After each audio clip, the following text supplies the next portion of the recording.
Get ready for the dictation in 3, 2, 1, start.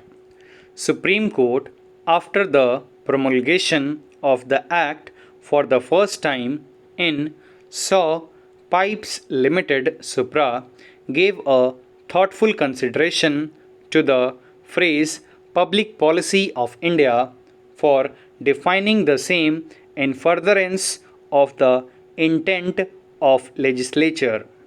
The court, while issuing a word of caution to construe the term fundamental policy of India, narrowly held the aforesaid submission of the learned senior counsel requires to be accepted.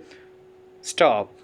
From the judgments discussed above, it can be held that the term public policy of India is required to be interpreted in the context of the jurisdiction of the court where the validity of award is challenged before it becomes final and executable. Stop. The concept of enforcement of the award after it becomes final is different, and the jurisdiction of the court at that stage could be limited. Stop. Similar is the position with regard to the execution of a decree. Stop. It is settled law as well as it is provided under Code of Civil Procedure that once the decree has attained finality in an execution proceeding, it may be challenged only on limited grounds, such as the decree being without jurisdiction or a nullity.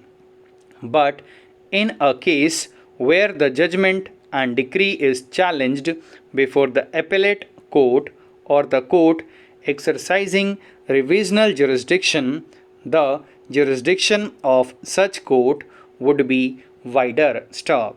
Therefore, in a case where the validity of award is challenged, there is no necessity of giving a narrower meaning to the term public policy of India. Stop.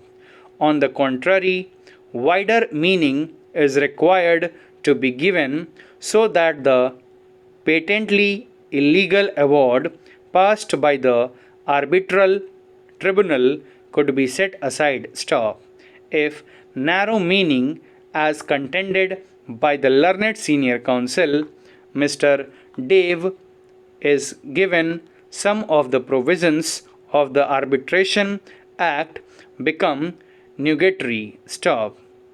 Take for illustration a case wherein there is a specific provision in the contract that for delayed payment of the amount due and payable, no interest would be payable.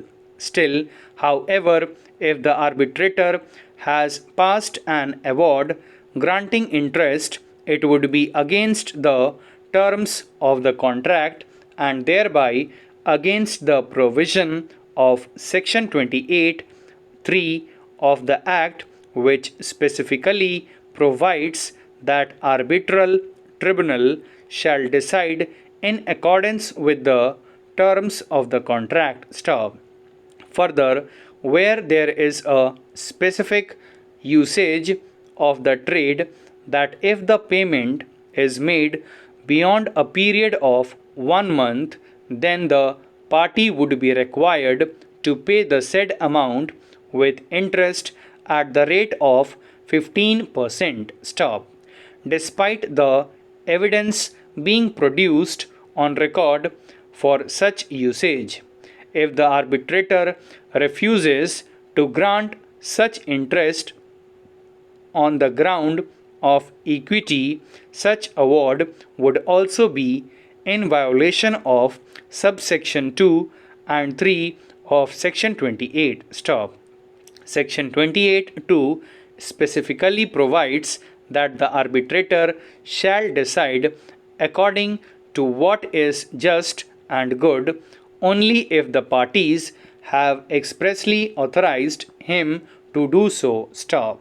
Similarly, if the award is patently against the statutory provisions of substantive law which is in force in India or is passed without giving an opportunity of hearing to the parties as provided under section 24 or without giving any reason in a case where parties have not agreed that no reasons are to be recorded, it would be against the statutory provisions. Stop. In all such cases, the award is required to be set aside on the ground of patent illegality. Stop para. Further emphasizing a need to give phrase fundamental policy of India an expansive meaning, the court held. Therefore, in our view, the phrase public policy of India used in section 34 in context is required to be given a wider meaning. Stop. Thank you.